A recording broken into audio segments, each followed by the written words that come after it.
I went to the shrine of Imam Hussein. When I stood there, I felt the very presence of God.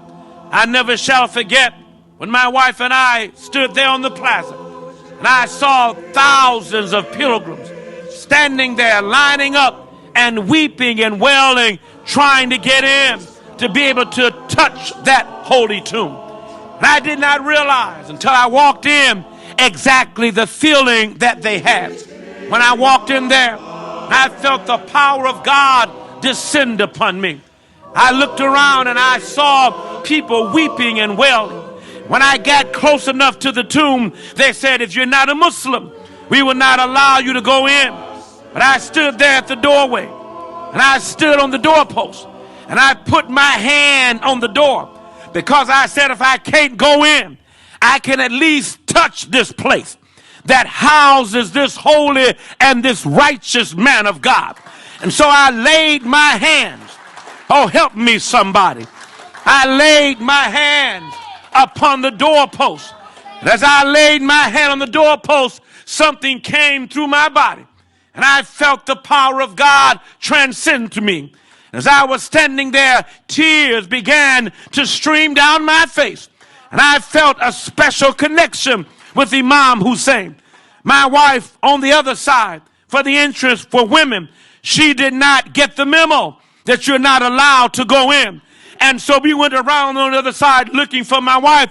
And I found out, to my surprise, she was inside the tomb, standing there weeping and wailing like everyone else.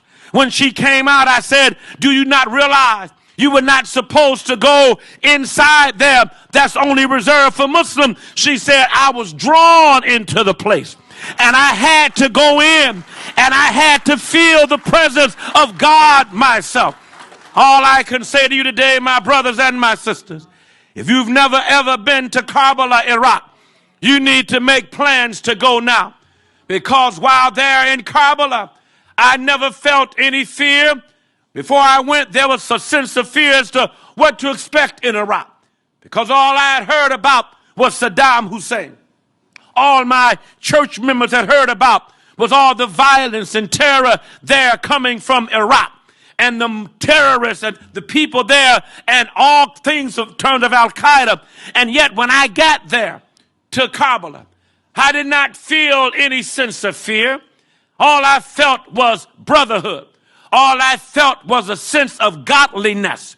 All I felt was a great strong embrace from the Muslim people there in Karbala. They treated my wife and me as if we were dignitaries. They treated us with respect, and they embraced us. And so I charge you today, those watching on YouTube, those in this room here in Somerset, New Jersey, make plans now. Go to Karbala, make your pilgrimage there, and then you can feel exactly what I felt. Then you will experience exactly what I experienced. Only one wish to visit Karbala. People come to this land to visit Abba Abdullah. To visit Abba Abdullah. I only wish to be your servant, Mola. I want to be the one to be your soldier.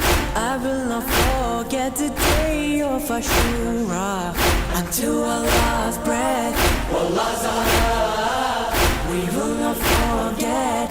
Wallah Zahra.